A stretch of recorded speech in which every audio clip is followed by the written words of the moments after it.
ఆంధ్రప్రదేశ్ రాజకీయాల్లో ఒంగోలుకు ప్రత్యేక స్థానం ఉంది. ఒంగోలు కోట, చెన్నకేశవ స్వామి దేవాలయం, రంగరాయుడు చెరువు, పల్లవ, శాతవాహన రాజ్యాల గుర్తులు ఒక్కటేమిటి, చరిత్ర చూస్తే బాగానే ఉంది. అదే సమయంలో ఈ ప్రాంత రాజకీయ చైతన్యానికి కూడా పట్టింది పేరు. ఈ ఒంగోలు సెగ్మెంట్లో బాలినేని శ్రీనివాసరెడ్డి గత కొన్ని దశాబ్దాలుగా బలమైన నేతగా ఉన్నారు. వచ్చే ఎన్నికల్లో పోటీ చేయడం ద్వారా 7వ బరిలో నిలిచినట్లు అవుతోంది. ఒకసారి మాత్రమే ఓడిపోయారు, 5 సార్లు గెలిచారు. ఇప్పుడు మరోసారి తన అదృష్టాన్ని ఒంగోలు నుంచి పరీక్షించుకునేందుకు సిద్ధమయ్యారు. అటు తెలుగుదేశం పార్టీ అభ్యర్థి కూడా దామచర్ల జనార్దన్ రావు కూడా రేసులోకి దూసుకొచ్చారు. ఒంగోలు సిటీ పొగాకు వ్యాపారానికి కేంద్రంగా ఉంది. ఒంగోలు నియోజకవర్గం ఓటర్ నాడి ఎలా ఉందో తెలుసుకునే ముందు 2019 అసెంబ్లీ ఫలితాలను ఓసారి పరిశీలిద్దాం. 2019 ఎన్నికల్లో ఉన్న ఫలితాలను ఒకసారి పరిశీలిద్దాం. బాలినేని శ్రీనివాసరెడ్డి వర్సెస్ దామచర్ల జనార్దన్ రావు, వీళ్ళిద్దరి మధ్య ప్రధానంగా పోటీ జరిగింది. ఆ ఎన్నికల్లో 2019 ఎన్నికల్లో వైసీపీ అభ్యర్థిగా పోటీ చేసిన బాలినేని శ్రీనివాసరెడ్డి 52% ఓట్లు రాబట్టి ఘన విజయం సాధించారు. తెలుగుదేశం పార్టీ నుంచి పోటీ చేసిన దామచర్ల జనార్దన్ రావుకి 41% ఓట్లు వచ్చాయి. మరి ఈసారి ఎన్నికల్లో ఒంగోలు సెగ్మెంట్లో రాజకీయం ఎలా ఉండబోతుందో big TV exclusive detailed election సర్వేలో వెల్లడైనటువంటి అభిప్రాయాలను ఇప్పుడు పరిశీలిద్దాం. వైసీపీ నాయకుడు బాలినేని శ్రీనివాసరెడ్డి, ఈసారి ఎన్నికల్లో ఈయనకు అనుకూలమైనటువంటి అంశాలేంటో ఒకసారి పరిశీలిద్దాం. ముందుగా ఈయనకి సంబంధించినంత వరకు నియోజకవర్గంలో బలమైనటువంటి పేరు ఉన్నటువంటి నాయకుడిగా ఈయనకంటూ ప్రత్యేకమైనటువంటి ఐడెంటిటీ కనిపిస్తోంది.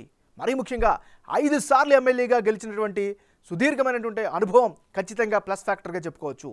మరీ ముఖ్యంగా ఆంధ్రప్రదేశ్ ముఖ్యమంత్రి జగన్మోహన్ రెడ్డితో బంధుత్వం మరో అదనపు ఆకర్షణ.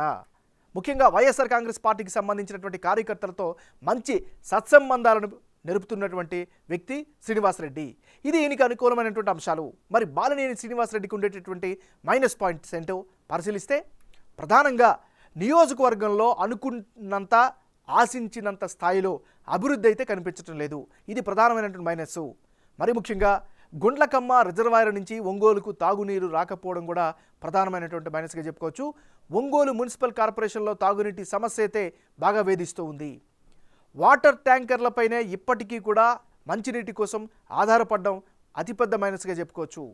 ఒంగోలులో గంజాయి మాఫియాకు చెక్కు పెట్టలేకపోవడం కూడా మరో మైనస్గా చెప్పుకోవచ్చు. ఇది ఈయనకి సంబంధించినటువంటి ఉండేటటువంటి ప్లస్లు మైనస్లు. తెలుగుదేశం పార్టీకి చెందినటువంటి నాయకుడు దామచర్ల జనార్దన్ రావు. మరి దామచర్ల జనార్దన్ రావుకి ఈసారి గ్రౌండ్లో ఎలాంటి పరిస్థితులు ఉన్నాయి ఒకసారి కనుక పరిశీలిస్తే, గత ఎన్నికల్లో ఓడిపోయారు. ఆ సానుభూతి ఖచ్చితంగా ఈయన పట్ల కనిపిస్తోంది. మరోవైపు ఓడిపోయినప్పటికీ కూడా నియోజకవర్గాన్నే అంటిపెట్టుకుని ఉండడం కూడా మరో అడ్వాంటేజ్ ఫ్యాక్టర్గా చెప్పుకోవచ్చు. స్థానికంగా ఉండేటటువంటి అన్ని వర్గాల ప్రజల్లో దామచర్లకైతే మంచి ఇమేజ్ పాజిటివ్ ఫ్యాక్టర్ అయితే కనిపిస్తోంది. మరోవైపు దామచర్ల హయాంలోనే ఇక్కడ అభివృద్ధి జరిగింది అనేటటువంటి అభిప్రాయాన్ని కూడా ప్రజల్లో కనిపిస్తోంది.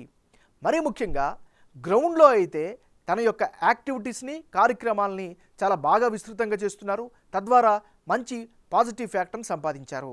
ఇక అదనపు ఆకర్షణ చెప్పుకోవాలంటే తెలుగుదేశం పార్టీ జనసేన పొత్తు మరింత ప్లస్ అయ్యే అవకాశాలు కనిపిస్తున్నాయి. ఇది ఈయనకి సంబంధించినంత వరకు ఉండేటటువంటి గ్రౌండ్ రియాలిటీ. రానున్న ఎన్నికల్లో ఒంగోలు నియోజకవర్గంలో ఎవరెవరు బరిలో ఉంటే ఫలితాలు ఏ విధంగా వచ్చే అవకాశం ఉందో పరిశీలిద్దాం. ముందుగా బాలినేని శ్రీనివాసరెడ్డి వర్సెస్ దామచర్ల జనార్దన్ రావు, వీళ్ళిద్దరు గనక బరిలోకి దిగితే, ఇప్పటికిప్పుడు ఒంగోలులో ఎన్నికలు జరిగితే తెలుగుదేశం పార్టీ గెలిచేందుకు ఎక్కువ అవకాశాలు ఉన్నట్లు బిగ్ టీవీ సర్వేలో తెలుస్తోంది. టీడీపీ అభ్యర్థి దామచర్ల జనార్దన్ రావుకు 49% ఓట్లు, బాలినేని శ్రీనివాసరెడ్డికి 46% ఓట్లు, ఇతరులకు 5% ఓట్లు వచ్చే ఛాన్స్ ఉందని సర్వేలో తెలుస్తోంది.